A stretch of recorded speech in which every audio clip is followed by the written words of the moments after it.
zvaibvira ndaiuya zvaibvira ndaiuya ikoko zvaibvira ndaiuya Timbe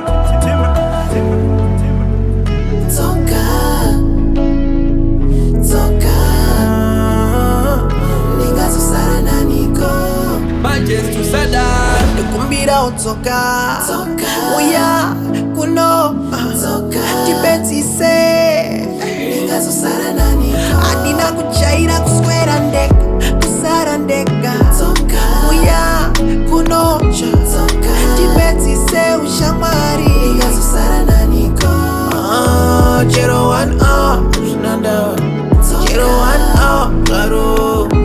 just 1 hour 1 hour Ndingazosara naniko Aiwa ndabaikana sangovanga nopaiva zvichaita sangovanga indangari iromufungwa nerimwe zuva tichasangana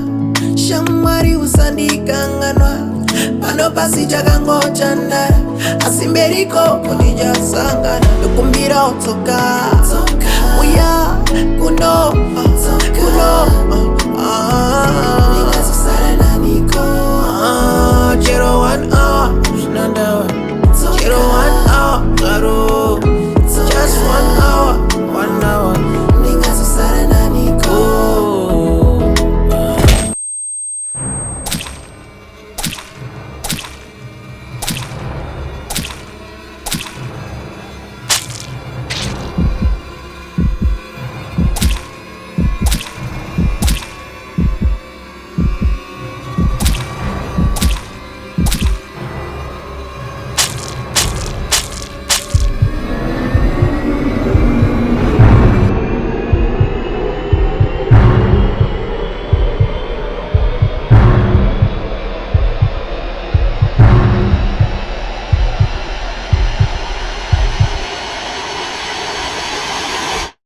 mumwe wangu ndaiwaoneko ndudzo kwekukutsvaga kana ndakusuwa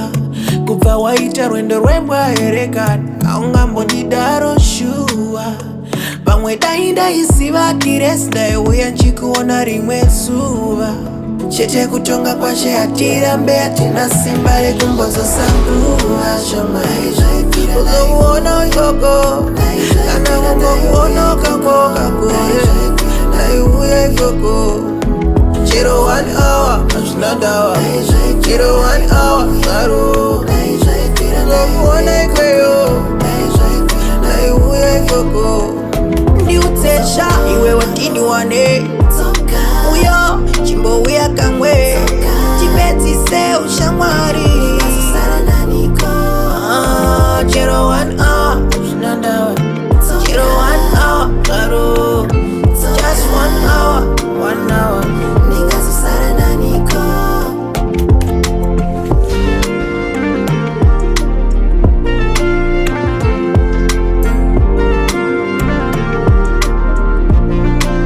Timbe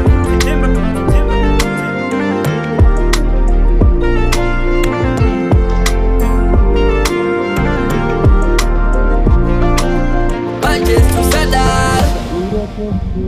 kana musi wekuwa chete watichatesawira muhombe